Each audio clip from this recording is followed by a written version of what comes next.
I believe he is the finest running back to ever wear an NFL uniform. It means a lot for me to get to 2,000 yards. Pick a side. Only two options, be with the winners or the other guys. Yeah, ain't no time. We already on the way. Better get themselves in line. Thought I told you we don't play. We did some great things. I mean, we really did, man, and we made a lot of people happy. And you think you're going to have success. I didn't expect just this much. Just to be in this position right now, it's a blessing. You know who's up in the house tonight. The champions are back in your sound. Feel the stands and make them shout tonight. The champions are about to get stamped. A franchise record 238 yards. Every time I touch on the field, I try to play hard, run tough. The team going nuts, the score going up, morale going down, the fans packing up. Jerome Harrison put together the number 3 all-time rushing performance in pro football. You know who's up in the house tonight. The champions are back in your sound.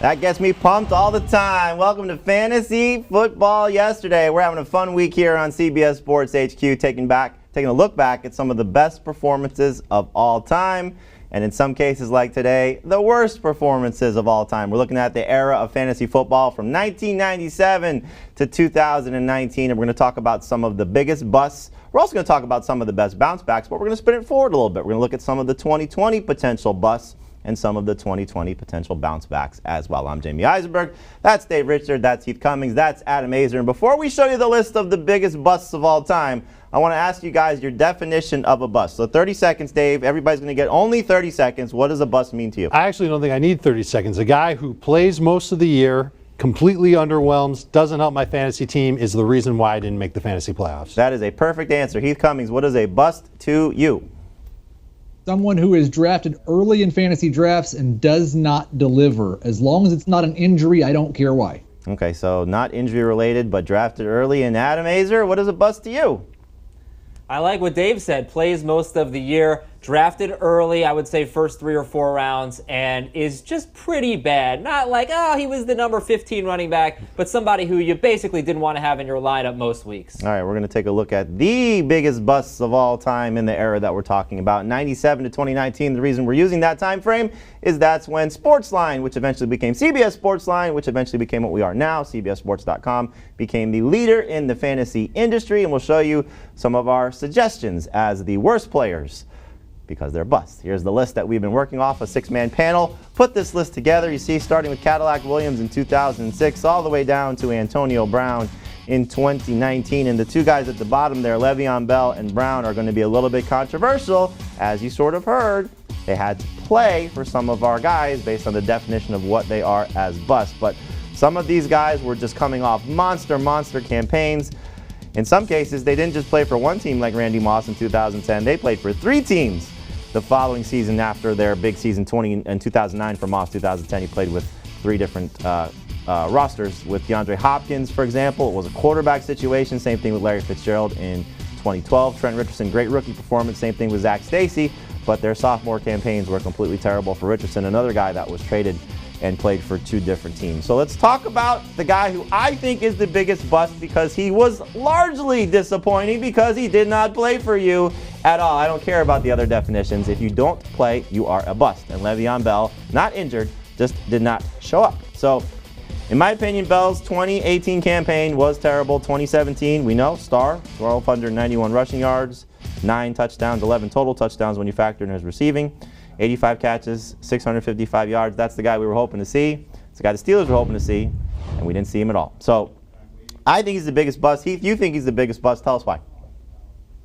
Well, I mean, like, this was a first or second round pick right up until the day the season started. And I remember that last week or 2 before the season when Bell hadn't shown up yet, and we still thought he was going to, and I started to get a little bit concerned. But I wasn't concerned that he was going to sit out the entire year. I was thinking, he may try to prove a point and skip a game. He may skip a month. You may have to replace this guy for the first month. Maybe we should drop him down to the late second, early third round. and then he skipped the entire season. This wasn't like the NFL suspended him for something and he didn't have a choice. It wasn't like he tore his ACL and we should actually feel sympathy for him and not be calling him a bust. This was a choice that Le'Veon Bell made after he told us he was going to play, after everything, like throughout the year. We had to continue to keep him on our roster. He went back to Pittsburgh during training camp, during the season. We thought he was going to show up. Until like week 10, you couldn't cut loose of this guy. He was a first-round pick that delivered 0 fantasy points for the season solely because of his own choice. Adam, you do not think he is the biggest bust of all time. Tell us why. Because first, I'm going to answer your question with a question. What would you rather have on your fantasy team? Let's say you spent a first-round pick on a player. I'm going to give you 2 options. One, the player is never in your lineup. He's a useless roster spot, but never once in your lineup. Or 2, he's a player that's in your lineup often, and he has a horrible year. He finishes as RB 32 in PPR. He has 8 games with less than 40 rushing yards. He has 4 games with 10 rushing yards or fewer. That's what Eddie Lacy did in 2015. Trent Richardson was just as bad in 2013. He was also RB 32. It's worse to have a guy that you drafted in the first round that you actually play and who does very poorly than a guy like Le'Veon Bell who's just using a roster spot on your bench, especially because you knew going into the draft if you were going to draft Le'Veon Bell, you should have drafted James Conner. And he finished as the number 8 running back in fantasy that year. So I don't think Le'Veon Bell belongs on this list because you didn't have to put him in your lineup. He didn't hurt you as much as the other guys. Fair point, but the one thing I will contend on is you say you knew you should have had James Conner. We did not know up until the start of the season that Le'Veon was really going to play this out the way that he did, to the extent that he did, because the year before he showed up the week of the season and he played and had a monster campaign. So there was a track record going into 2018 based on what he did in 2017. So a lot of people may have been taking James Conner as a handcuff, but not to the level that they were drafting him like, oh, this may be a reality. So I do think that there's a little bit like you didn't know you had to have James Conner to the extent that you needed James Conner. All right, Dave, break the tie. This is the dumbest argument we've ever been a part of. Imagine walking into your fantasy draft and being told, sorry, you don't get a first-round pick. That's what it was like for people who took Le'Veon Bell. You didn't have anybody to take in the first round. He wasn't available. He was a 0 on your bench. You couldn't use him on your team. It's completely mind-blowing to say he doesn't even belong on the list, Adam. He doesn't even belong on the list. The biggest bust of all time. He's the biggest bust, hands down. He's not. Let's start the conversation for who's number 2. Dave, your own version. Dave's own definition of bust would not include Le'Veon Bell. Dave said he has to play a lot. He did. You drafted him. You had to have him on your team all year, or at least until the point when you knew he couldn't come back. That's a wasted roster spot. It's a wasted first-round pick. This is preposterous. I at least got 9 PPR points the first 4 games of the season from Trent Richardson. At least it's better than 0. It's better than 0. But you would have replaced Le'Veon Bell with somebody who scored more than 9 fantasy points. In 2018, Adam, how many leagues were you in? 9 or 10. How many of them did you draft Le'Veon Bell? One of them. Okay, so like you barely have the memory. I had James Conner. I did too, because I'm a nerd that likes to handcuff my lead running backs. It was the smart thing to do. All right, so Adam doesn't think that Le'Veon is the biggest bust of all time. The other 3 of us do. I'm sure America does. So typically, Adam Azer once again is wrong. Let's go now to Trent Richardson, who did get the most votes in terms of our 6-person panel of the player as the biggest bust. And as we saw, 2013, he was coming off a great year as a rookie in 2012. 950 rushing yards, 12 total touchdowns, 51 catches, 367 yards. And then we go into 2013. He ends up getting traded to the Colts for a first-round pick, ends up with 800 total yards, nearly 900 total yards, 4 total touchdowns. But obviously that started the downward spiral of what became Trent Richardson's career. So, Dave, just a lost opportunity for one of Alabama's, stars. I remember loving Trent Richardson coming into the 2013 season. I was enamored with his receiving skills, his goal line skills, the fact that he was a bulldozer on the football field. Problem is that he ran like a bulldozer too. He was pretty darn slow his entire career, and then he proved it again when he went back to the AAF a couple of years back. I think getting traded from Cleveland to Indianapolis really shook him up, and I don't think he ever got comfortable with Indianapolis. Not that he ever would have been that comfortable with Cleveland, because he didn't get off to a good start with the Browns in his second season. He really just proved to be a plotter, a guy that really needed to have every single touchdown and every single touch he could get in order to be a decent fantasy running back. I think I know the answer to this one, Adam, but you also had Richardson on your list. And again, I like to try and spin these things forward a little bit to make them as actionable as they can. So we had a great rookie season from Trent Richardson. We had 2 strong rookie seasons from a couple of guys last year in Miles Sanders and Josh Jacobs. Which one do you think could be Trent Richardson if you had to put a negative spin on one of these 2 guys? I think Miles Sanders, and you know how much I like him, but I think Josh Jacobs is a better running back. I just think Miles Sanders is in a better situation. But I would caution any comparison to Richardson because even though in 2012 he was a top 10 running back as a rookie, I'm sorry to do this, I know I'm the YPC guy, he averaged 3.6 yards per carry. That is horrible, horrible. So maybe we should have seen it coming with Trent Richardson that he wasn't that good.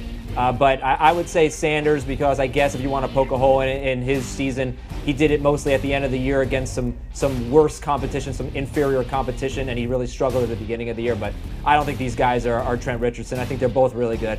I was going to say the correct answer is neither of them, but yes, I wasn't surprised that you would say Miles Sanders of all people, given your love for him. So interesting that you think that Sanders has a little bit more bust potential, and I'm sure based on draft capital, as we're starting to see Sanders go in the first round, definitely has more bust potential based on value. So interesting there that one of those 2 guys hopefully will not be the next Trent Richardson. Randy Moss was just the star from 2007 to 2009, the second act of his career after leaving the Raiders, going to the Patriots. He resurrected himself. We know about that magical 2007 campaign, but his 2009 wasn't exactly bad either. You know, you look at his performance in that season, 83 catches, 1,264 yards, 13 touchdowns. Then he spends 2010 with 3 teams, starting with the Patriots, ending with the Titans. 28 catches, 393 yards, and 5 scores. So, Keith, we know we did our Mount Rushmore conversation earlier in the week. He was just the best based on our votes that season in 2007. Could you have seen that coming from Randy Moss after what he had done those 3 previous seasons? That picture of him in a Titans uniform looks like one of those things we do when a player gets traded and there's no pictures of him yet, so we Photoshop them into the team's uniform. There's no way he actually played for the Titans. I won't believe that. No, nobody could have seen this coming. It is a good reminder, especially possibly for someone like Julio Jones, that Father Time is still undefeated, even for the greats of our time. Looks like Randy Moss just ran out of juice at the end of his career, and New England's not a great place to do that because they have very little patience for not doing things exactly the way that they want things to be done. They shipped him out. Didn't work in Minnesota either. Ended up in Tennessee. That obviously wasn't going to work. Amazingly, Moss did get one more year a couple years later, but didn't really do anything. Went from 2 out of 3 seasons as a top 2 wide receiver, 3 straight top 10 seasons, to finishing as the number 67 wide receiver in fantasy, despite playing 16 games. It's hard to do that.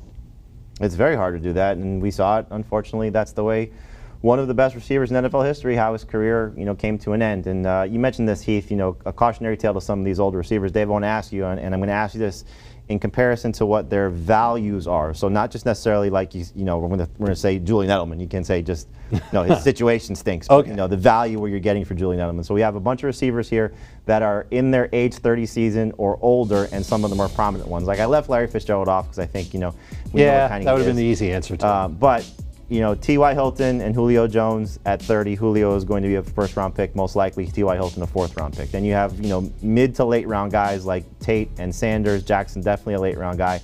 And obviously Julian Edelman a mid-round guy. So think about where they are in terms of their draft capital to what maybe the fall-off can be. Which of these guys worries you the most based on entering this portion of their time in the NFL? But the answer is still going to be Edelman, just because of the fact that he doesn't have Tom Brady anymore as his quarterback. He's got to get used to catching passes from multiple quarterbacks because we don't know if Jarrett Stidham will be the starter for the entire season there. Will he still get the same type of target share that he's been getting? And he's the oldest guy on the list.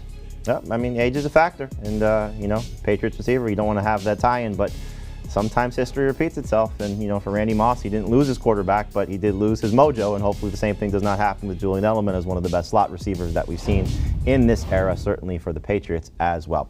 Eddie Lacy was among the best running backs in 2014, and then came 2015. You've already heard Adam make his case why he should be maybe the biggest bust of all time. So Adam, tell us why Eddie Lacy may be above Le'Veon Bell. Well, because he was in your lineup a lot, and he was really bad a lot, and he was the 4th overall pick in average draft position in 2015. He finished as RB32 in PPR. 2014, he was a top 6 running back. He had a really good season. But in 2015, 8 games with fewer than 40 rushing yards. And like I said, 4 games with 10 or fewer rushing yards for Eddie Lacy. And it's not like they were all at the end of the season. 3 of those 4 games with 10 or fewer rushing yards were in the first half of the season. So, I mean, you are talking about horrible, horrible weeks for a guy that was taken 4th overall. And he looked like he was young, in the prime of his career, playing with Aaron Rodgers, good offense, great situation. Why not love Eddie Lacy? And it just didn't work out. It's one of the all-time terrible fantasy draft picks. And to me, he's the biggest bust. He and Trent Richardson are basically tied, but I think I give Lacy a slight edge. Okay, well, you're wrong in that regard, but you are right in something that you did say, maybe for the first time ever. You said young, prime of his career, playing with Aaron Rodgers. Heath, what do we have? We have a young running back in the prime of his career playing with Aaron Rodgers, coming off a monster season in Aaron Jones. Is history going to repeat itself for Jones like it did for Eddie Lacy in 2020? I think A.J. Dillon actually looks more like Eddie Lacy than Aaron Jones does. So, no, I that's certainly possible. There will definitely be some touchdown regression for Aaron Jones. If you draft him expecting him to be the number 2 running back in fantasy again this year, you are going to be very disappointed. I think possibly the A.J. Dillon thing is being overstated just a little bit. Jamaal Williams cut into Aaron Jones' reception work just as much as he cut into his work in the running game. And Jones really kind of struggled in the passing game outside of that time that Devontae Adams missed. So what I think could happen is you see a committee between Aaron Jones and A.J. Dillon, maybe 2 or 3 touches a game for Jamaal Williams. But Dillon's taking more of the early downs work than Jamaal Williams did, but Jones is getting most of the passing game work. I still think he can be a top 12 running back. I'm still fine with him at the 2-3 turn. I know I'm more optimistic about Aaron Jones than everybody else. And we got more bust conversation coming up next here on Fantasy Football Yesterday when we look at a couple guys that could be bust in 2020. 2 receivers who changed teams in DeAndre Hopkins and Stefon Diggs. We'll tell you about their fantasy value for this year coming up next here on Fantasy Football Yesterday.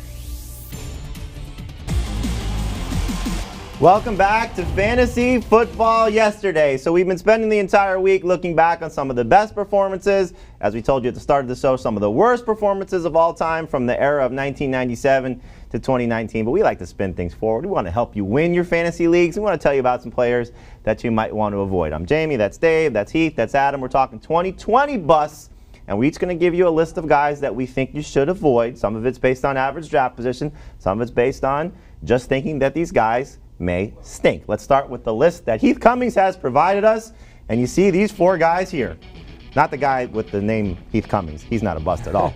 Lamar Jackson, DeAndre Swift, Stefon Diggs, and Austin Hooper. And I want to start with Lamar Jackson because obviously, Heath, he was the MVP of the NFL. Record-breaking performance, 3,000 passing yards, over 1,000 rushing yards, 1,200 rushing yards to be exact. NFL record. Why is he going to be a bust?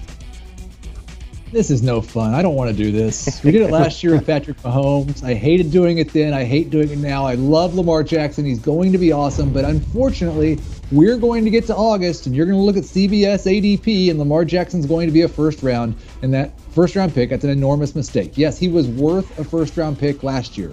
He was worth that with a 9% touchdown rate. There's no way he's coming anywhere close to that again. No one has ever come close to repeating that in back-to-back seasons. The problem is with Mahomes, we were saying, he might lose 10 touchdown passes. He might lose 15 touchdown passes. Well, he was coming from 50. So that's a little bit easier to swallow than when you're coming from 36. I've got Lamar Jackson projected to lose 10 touchdown passes off last year, just 26. I think he also loses a few rush attempts. He's probably not going to average 7 yards per carry. He was below 5 yards per carry in his rookie year. So he's going to lose rushing yards. He's going to lose passing touchdowns. I see significant regression for Jackson. He won't be the number 1 quarterback in leagues that reward 6 points per pass touchdown. And he should not be drafted before the 3rd round. And you also get situations with running quarterbacks. Unfortunately, RG3 tells us that tale. In 2012, he was awesome as a rookie, ran for nearly 1,000 yards and did throw for over 3,000 yards. And he got hurt, and we saw that he wasn't able to become the same guy. We don't want to expect injury for Lamar Jackson. But, Adam, if you are getting him, let's say, in mid to late round 2 or in some cases round 3, is he still a bust in that range? Probably not in round 3, but in round 2, I'd be hesitant. And I think when I did my top 24 after the season ended, I had Lamar Jackson right around 20th overall, but I've moved him down. I just don't think he can repeat what he did last year. We see it over and over again. The number 1 quarterback typically doesn't end up the number 1 quarterback the following year, and And guys who have these outlier, amazing, historic seasons, they do take a big step back. So I don't really think I'm going to have Lamar Jackson on many teams this year, which might be a really horrible idea. But I don't see myself taking him. There you go, Heath. One of the rare occasions where Adam actually agrees with you. Let's talk about Stefon Diggs going from Minnesota to Buffalo. Big trade for the Bills, acquiring what should be their #1 wide receiver. But you're not sold on him still being a startable fantasy guy. Is that fair? Well, listen, he went from a cold weather city on a run-first team with an average quarterback to a cold weather city on a run-first team with a below-average quarterback. So I don't know how this could be anything but a downgrade for Stefon Diggs. This Bills team, the favorite in the AFC East. The other quarterbacks they'll face twice each, Sam Darnold, Ryan Fitzpatrick, or Tua, and then maybe Jarrett Stidham. This team is not going to have to throw the ball very much. They have a very good defense. I don't think the volume will be there for Diggs as the #1 wide receiver because they've got a pretty good #2 in John Brown. Got an okay slot receiver in Cole Beasley who got his share of targets last year. I just think it will be hard for him to get up to that 120 target mark, and he won't be as efficient with Josh Allen as Kirk Cousins. Josh Allen not near as efficient a passer as Cousins. I know we all kind of share the same sentiment on Diggs, but Dave, again, value is clearly here, what we're talking about. And if you get him after round 5 or later, good spot? Yeah, sure. I mean, I love this projection for him. In fact, I think he could have maybe a few more catches than 62 catches when it's all said and done in Buffalo this year, but under 1,000 yards, about 6 touchdowns. That seems about right if he stays healthy. The guy has a great yards per route run average. He was second only to Michael Thomas last year. It's just a problem. If he had a more accurate quarterback, I think we'd all be more all in. I'm nervous about Josh Allen, the passer, whose deep balls are completely inaccurate. And that's where Stefon Diggs gets a lot of his fantasy production from. So unless the Bills make this huge change to where they're going to target him over and over and over again, and they treat him like he's Julio Jones, he's going to disappoint. I think right around 950 yards, 6 touchdowns. That's where he'll land. Target leader for Buffalo was John Brown, under 110 targets last season. The one thing where Stefon Diggs, and maybe Josh Allen if he does improve as a deep ball passer, career high 17.9 yards per catch for Diggs. So if he continues to make some of those splash plays and Allen and he connect, maybe he's not going to be a bust. But I think, again, we're all sort of on the same page. You want to wait for Stefon Diggs, not target Stefon Diggs like maybe we were doing in years past. Let's take a look at Dave Richards' bust list here as we show you the 4 guys that he is suggesting to avoid: Leonard Fournette, Odell Beckham, Keenan Allen, and Michael Gallup. And I want to start with Beckham, Dave, because do you expect him to be worse than he was last year? 74 catches, 1,035 yards, and 4 touchdowns. Those numbers were low. You're expecting worse production? I don't think he'll be that much worse, but I don't think he'll be that much better either. I just look at this Browns offense, and I expect them to be more conservative. They'll be efficient as well.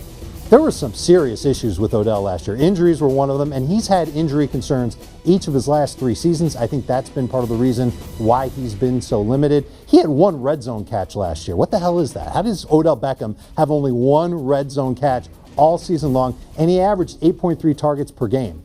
That's a career low by 2 targets per game. And I know there's a whole new coaching staff there, but like I said, I think they're going to be a little more run balance. They added Austin Hooper. I think he's going to take touchdowns away from Odell Beckham. Jarvis Landry will be back, and they're going to run the ball a ton. I wouldn't take him until round 4. And I know that sounds crazy for Odell Beckham because we all know what his potential is, but I don't think he's going to get it in Cleveland, particularly with Baker Mayfield there. I think Mayfield would be a better quarterback this year, but he was off target on more than a third of the throws to Odell Beckham in 2019. Brutal. Adam, you have Beckham as a bounce-back candidate, so tell Dave why he's wrong. Well, he played the entire year with an injury, and he played the entire year with what looked like an outgunned coaching staff. So hopefully they're a little bit more competent this year. I think their offensive line's certainly going to be better. And he is still in his prime and one of the most talented wide receivers in football. And I also think I can take him in round 4, Dave. I've been seeing Beckham go in round 4 a lot. If not round 4, it's late round 3. So, yeah, I mean, I agree with you there. I'd rather just take him in round 4. But I'm excited to take him in round 4 because I do think there's still round 1 potential in Odell Beckham. He's not a worse player than he used to be. He's just always hurt. But if he stays healthy, he could have a really big year. And for what it's worth, he does say he feels great. But I'm sure he said he's felt great every year of his career. It seems like every year of his since coming into the NFL in 2014, he's been battling some sort of injury. And in 2014, he put up monster numbers despite missing the first 4 games of the season with an injury as well. So, Dave, you got Michael Gallup as a bust. Why not Amari Cooper? Why do you think that Gallup is more of a bust than the #1 guy? I'm a little worried about Michael Gallup's role in the offense with CeeDee Lamb getting there. And obviously CeeDee Lamb could come in and impact Amari Cooper just as much as Michael Gallup. But I think Gallup is strictly going to be an outside receiver in Dallas, whereas Cooper and CeeDee Lamb can take turns playing in the slot. I think Lamb comes in, and I think he commands a lot of targets. Gallup had a phenomenal year last year, had 113 targets, had over 1,100 yards. He was 8th in yards per route run at 2.16, but he had a 58% catch rate. He had 13 drops. I wonder if those were factors that made the Dallas Cowboys think hard about taking CeeDee Lamb and ranking him as high up their draft board as they did. I think Jerry Jones said they had Lamb as their 6th or 7th rated prospect overall. So I think it was almost a no-brainer for them to take him if they saw the flaws in Gallup. And I've been a Gallup guy for a while. I just think adding a guy as talented as CeeDee Lamb is going to hurt Gallup's target share, and it's going to hurt his numbers. He will be under 1,000 yards this year. Could be an indication, though, that they may want to get out of Amari Cooper's contract after the season as well. So there could be some numbers at play there in terms of the money situation. So going to be fun to see how this Cowboys receiving core shakes out. I think Cooper's more of a bust myself than Gallup is, because I think Gallup will fall to a spot in the draft that's going to be good value, whereas Cooper is still going to be probably taken in the first 3 rounds. I think that's a little bit too soon for Cooper with CeeDee Lamb there. Let's take a look at Adam's bust list, and we show you the 4 guys that he is telling you to avoid. And sticking with that Cowboys theme, we got Dak Prescott on the bust list, Le'Veon Bell, who Adam's coming around as the biggest bust of all time. Maybe not in the 2018 season, but could be for 2020. Jonathan Taylor and Devante Parker. So, all right, let's keep talking Cowboys here. So, Dak Prescott, the number 2 quarterback last year. He gets CeeDee Lamb, keeps Amari Cooper, still has Michael Gallup, but you're saying to avoid him? I think he's going to have a very good year, but I think he's not going to stand out at the position. He threw for 4,900 yards last year. That was 1,000 more yards than he had ever thrown for. I know the offense changed, but you see this sometimes. Dante Culpepper, I mean, this whole week we've been looking back at some great seasons. Dante Culpepper had a season where he threw for 4,700 yards. He did not have another 4,000-yard season. Kirk Cousins had a 4,900 passing yard season. His second best season, 4,300 yards. So I think there's no way that Dak Prescott gets back to 4,900. This projection, 4,750, I don't see him getting there either. So I think he's going to go back to being, like a top 8, top 10 quarterback, really solid. But I'm concerned that people are going to be drafting him, especially now with the addition of CeeDee Lamb, thinking he's going to be Lamar Jackson or Patrick Mahomes or something just short of that. And I don't see it. And Jamie, he was the number 2 quarterback in 6-point per passing touchdown leagues. But his fantasy point total, you put it in 2018, and he would have been number 5. So it wasn't even that great of a season. It was really good, but I just think he's overrated, and I'm not using an early or a mid-round pick on Prescott. Okay, there's your version of it. Heath, tell him why he's wrong. You were wrong about Dak Prescott before last year. You're wrong about him now. Dak Prescott, every time he's had a true number 1 wide receiver and Ezekiel Elliott on the field, he has been a top 6 quarterback. If he gets drafted number 3 or number 4 in the 6th or 7th round in a group with Kyler Murray and Russell Wilson and Deshaun Watson, and then finishes as a number 6 quarterback, that's not a bust. Like, I understand you don't understand what the biggest bust of all time is. You clearly don't understand what a bust is at all, because that wouldn't be a bust. Dak Prescott's going. You think he's going in the 6th or 7th round, Heath? He's got Amari Cooper, Michael Gallup, CeeDee Lamb, maybe the best set of weapons in the NFL. He's going to be awesome. I actually, right now, have him projected for more fantasy points in 6-point per pass touchdown leagues than Lamar Jackson. I will say this, one thing to keep in mind, the schedule for Dallas is absolutely brutal in terms of some of the pass defenses that they're going to face, so that could hurt Dak as well. And let's not rule out, he hasn't gotten his contract yet. Could we see a holdout for Dak Prescott if he's going to try and prove a point while he's still just dealing with the franchise tag? So something just to keep in mind. All right, so you have Devante Parker as a bust as well, and coming off his best year ever, is this a one-year wonder, as we discussed earlier this week? Well, I think any game that Tua Tagovailoa starts is bad for Devante Parker. Ryan Fitzpatrick played pretty well. If you look at Fitzpatrick's starts and you give him a 16-game pace, it's 4,145 passing yards. I don't think Tua would come close to that. And also, first 8 games Preston Williams played, Devante Parker had 400 yards and 4 touchdowns. The last 8 games without Preston Williams, he had 802 yards and 5 touchdowns. I don't think he's going to go back to what he was in those first 4 games, because listen to this. Devante Parker had the most yards of any wide receiver against the Patriots all season and the most yards of any wide receiver against the Bills last season. He was the only wide receiver to get 100 yards. So that against the Bills. So that is sort of keeping me from calling him an outright bust, but I just think things set up so perfectly for him last year, and it just won't be the same this year, and anything we see from Tua would be bad for him. I think, and you said it there, I think you're gambling. If Fitzpatrick ends up playing the majority of the season because the Dolphins are being cautious with Tua, it's going to be a win for Parker. If we see a little bit too much of Tua, I think the growing pains, plus any injury potential, plus just, Preston Williams coming back, Mike Gesicki getting better, it's going to hurt Devante Parker. So round 5, round 6, I think is a good spot for him. We've seen him go in round 4 in some of our drafts. That's a little bit too soon for what Parker did first time in his career after struggling through the first 4 seasons of his career. All right, here's my bust list. We'll go through these quickly because I want to get to some of the other things we have in the show. Hopkins, Henry, Jones, and Cooper. Hopkins just scares me going from what was the dream scenario of Deshaun Watson to what could be a still growing pain situation of Kyler Murray. We didn't see the same passing success for Kyler as a rookie. He could certainly grow into that role as a sophomore, but could be a cautionary tale for some of these wide receivers that switch teams that Hopkins could struggle. So I'm concerned about him, not by much. We're talking margins here of a guy that's going toward the back end of the first round to where I have him more of the middle of the second round. But Dave, you're still all in on DeAndre Hopkins. I think the touchdown projection that you're seeing here is low. I think he could get 10 touchdowns in Arizona, if not more.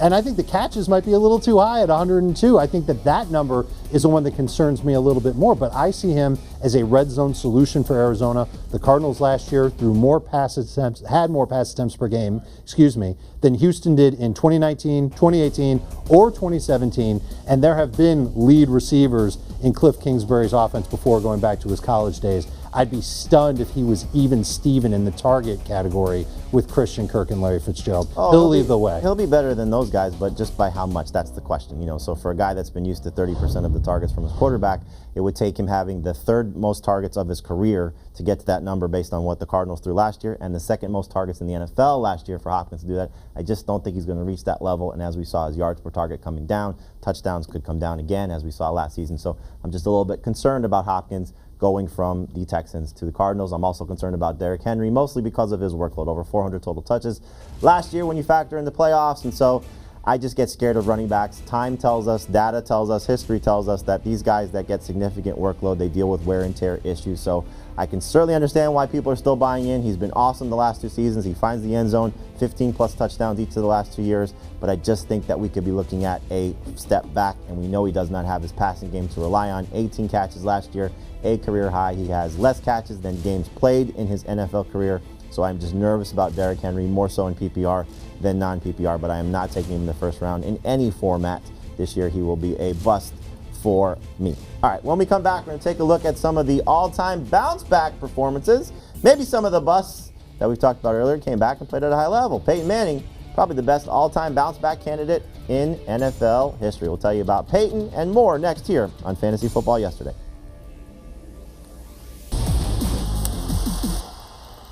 Welcome back to Fantasy Football Yesterday. We've been telling you about some of the biggest busts of all time, also looking ahead to the 2020 busts.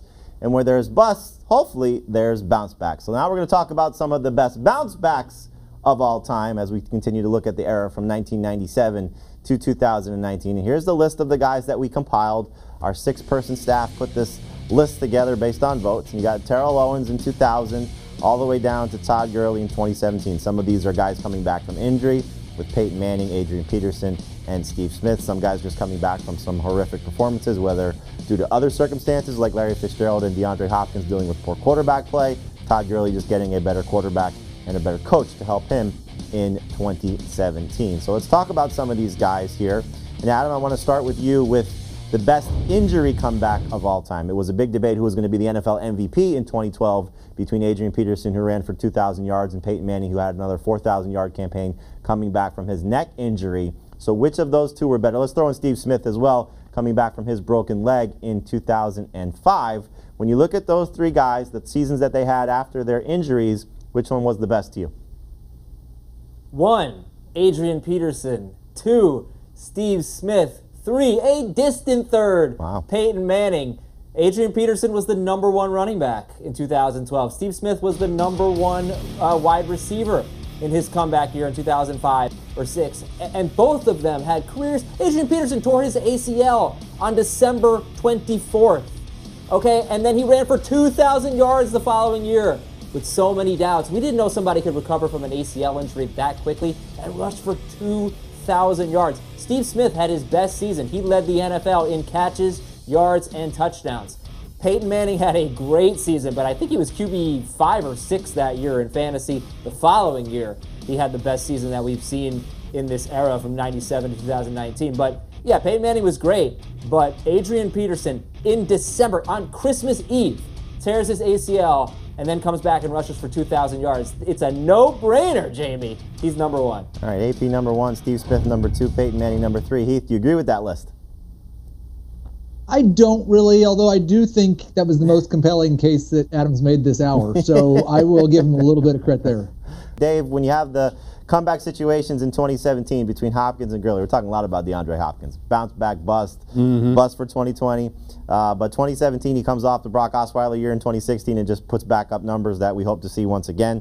96 catches, 1,300 yards, 13 touchdowns for Todd Gurley after less than 1,000 yards rushing, just barely over 1,000 total yards. He gets over 2,000 total yards and 19 touchdowns his following season. So which comeback year in 2017 was better? I got to give it to Gurley just because the numbers were better for him. He scored more touchdowns. He had more yards from scrimmage. That's going to be the case anyway for running backs against wide receivers. But they're both kind of in the same boat. They were struggling for not necessarily the same reasons in 2016. With Gurley, it was just, maybe it was supporting cast. I'm not sure exactly what it was, but it was definitely that for DeAndre Hopkins. Both of them rebounded. It's bought them several more years of their career. I think Gurley got off to not just a great year in 2017, but also 2018 was also very good for him. I don't think that necessarily means that he's the better bounce back. I just think his numbers were better. You're in the boat of obviously Hopkins keeping it going. What about Gurley now that he's in Atlanta? Does he keep it up? You know, we're hearing that the Falcons haven't really had a chance to work with him yet. Certainly the doctors haven't had a chance to give him a physical, so they're not sure exactly where he's at with his knee. But last year proved that he can handle the rigors of a football season and still score a lot of touchdowns. He's in a better spot now in Atlanta than he would have been if he had stayed in LA. I kind of can't help myself. A year ago, I didn't want anything to do with Todd Gurley. Now, with all the other uncertainty that we have at running back, once you get past the first two rounds, I kind of like him. Heath, we saw Randy Moss. He switched teams in 2007, going from the Raiders to the Patriots. It set up him to, add to his Hall of Fame campaign and maybe solidify his Hall of Fame campaign. That 27 season, as Adam Azer said earlier this week, the best season he's ever seen from wide receiver. Statistically, it was 98 catches, nearly 1,500 total yards, and a record 23 touchdowns. But I want to spin this forward. So we just spent some time talking about Hopkins switching teams, Stefon Diggs switching teams. Why can't those two guys maybe have similar success like Randy Moss did?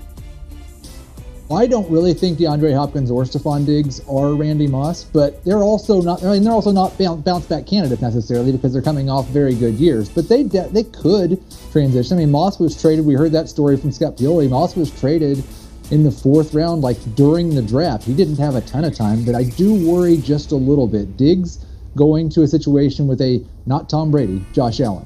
Kyler Murray is not Tom Brady as a passer yet, and they're both guys that are going to run probably for 500 to 600 yards, which generally takes away from the total number of targets that go to wide receivers, because some of those runs are going to be scrambles and not pass attempts. Who's going to win you some titles in 2020? We're going to give you some of our bounce back candidates going into this coming season as we talk about guys like T.Y. Hilton and JuJu SmithSchuster next here on Fantasy Football Yesterday.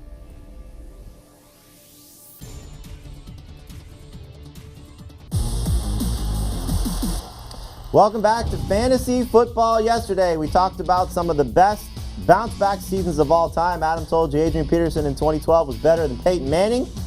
Let that resonate for a second. Fantasy-wise, though, Adam might be right. Here's Adam's bounce back candidates for 2020. Alvin Kamara, Odell Beckham, T.Y. Hilton, and Brandon Cooks. So T.Y. Hilton, somebody that you've been banging the drum for a while now, Adam. Gets Phillip Rivers. What's the expectation for Hilton this year? So T.Y. Hilton, somebody that you've been banging the drum for a while now, Adam. Gets Phillip Rivers. What's the expectation for Hilton this year? I'm going to have a tough time deciding between somebody like T.Y. Hilton, who is on the downside of his career, and somebody like Terry McLaurin, who had a great rookie season and is certainly on the upside of his career. Maybe I'll take both. You do have to invest a somewhat early pick in T.Y. Hilton, but I expect around 1,000 yards and hopefully 7 touchdowns, something like that. Just a really solid number 2 wide receiver. I think he'll finish somewhere around wide receiver 20. The last 3 times he's had a healthy Andrew Luck, he's been a top 15 wide receiver.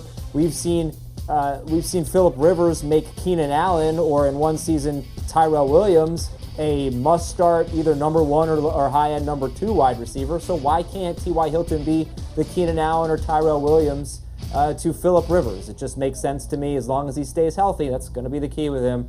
As long as he stays healthy, I think he's going to be basically a must-start guy as a number 2 receiver. There you go. You see his projections almost on point with what Adam said. Wide receiver 20. He could be wide receiver 19 based on our sports line projections. Let's take a look at Dave's list here of his 2020 bounce-back players.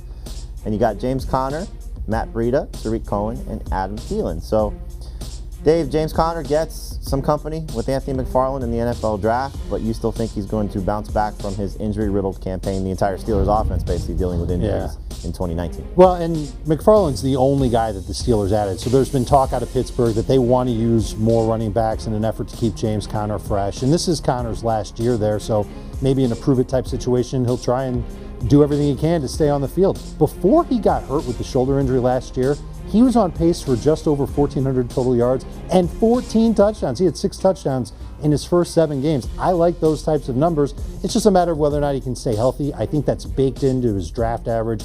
If you can get around 4, seems a little early for somebody who's got as much of an injury track record as James Conner has, but you know what the upside is, and you can go and get McFarland if you want to with a late round pick. Carry both Steelers running backs. We've talked about that earlier on the show today. It's not a bad idea to get a couple of Steelers running backs. It did work out in that 2018 campaign for Conner being the second guy. So hopefully it's not the case if you are investing in round 4 on Conner. Conner seems to go in the same range as some of the rookie guys. Jonathan Taylor's typically somebody drafted around him. We'll probably see Le'Veon Bell in that range, certainly in non-PPR leagues, but Conner may have the highest ceiling based on what we saw from him the last time Ben Roethlisberger was healthy as well. Let's take a look at Heath's bounce-back candidates for the 2020 campaign. Some solid names as well here. David Johnson, JuJu SmithSchuster, T.Y. Hilton, and Evan Ingram. So Heath, you know, another Steeler, JuJu SmithSchuster. I know there's some difference of opinion between you and Dave on how JuJu will perform, but give us the upside of what JuJu can have in 2020. Well, and JuJu is one of those guys, like a lot of the guys on this list, that the expectation is he's going to bounce back because he can't possibly be as terrible as he was in 2019. But I do think there's a possibility he bounces all the way back to a top 5 fantasy wide receiver, maybe even just a little bit better. This is a guy who was able to earn 160 targets as a 22-year-old on a team that had Antonio Brown on it. Guys that do that don't just disappear. I expect him to lead this team, get 150 plus targets. As long as Roethlisberger stays healthy all year long, the expectation should be that JuJu SmithSchuster is at least a top 10 wide receiver, and he still has the same upside that he had last year when we were telling you he could be number 1 overall. All right, Dave, tell him why you disagree. Well, I'm going to flip-flop on it if I see Ben Roethlisberger come back and he's at 100%. But I can't deny that, right? Because if Ben Roethlisberger is still the same guy that he was 2 years ago, then but JuJu haven't the SmithSchuster Steelers should be told great. us this entire offseason based on their actions, not their words? No free agent, no draft. I know. They are all in on Roethlisberger. Because I think it would have sent a bad message if they had gone and spent a second-round pick on a quarterback. They did that the last couple of years. They drafted and it was quarterbacks. terrible for them, so I don't blame them for not doing it again. Maybe they just got lucky with Roethlisberger, and all of a sudden they stink at picking up quarterbacks. I don't know what it is. But there's also issues in the red zone because they added Eric Ebron, they drafted Chase Claypool, and we still haven't seen JuJu SmithSchuster as a stud number 1 receiver without Antonio Brown on the field. Now, last year you got to give him a pass for. I agree with that point completely. And he has nowhere to go but up. But we're seeing him getting drafted as a top 5, top 10 type of fantasy receiver, and I can't buy into that right now. I don't think top 5, but top 10. We've seen him toward the back end of the round. I can't take it. Look, I mean, everybody's going to have trepidation about certain guys, but I haven't seen a smile from Heath Cummings this big. First, he pummels Adam Azer into the ground on the Le'Veon Bell conversation,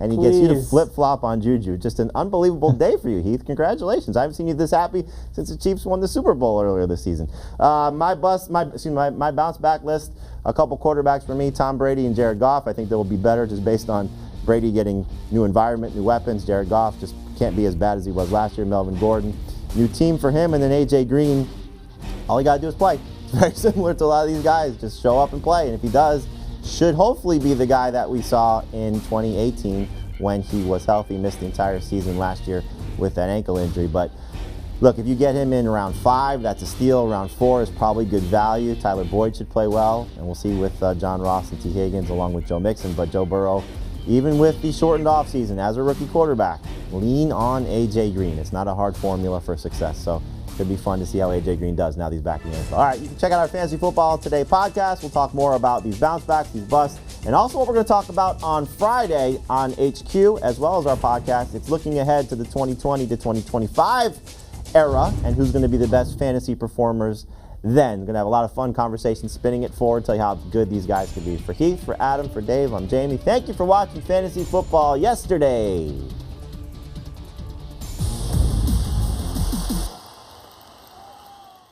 Want more of the Fantasy Football Today podcast and nonstop year-round fantasy advice? It's simple. Hit the subscribe button and hang with us all throughout the year.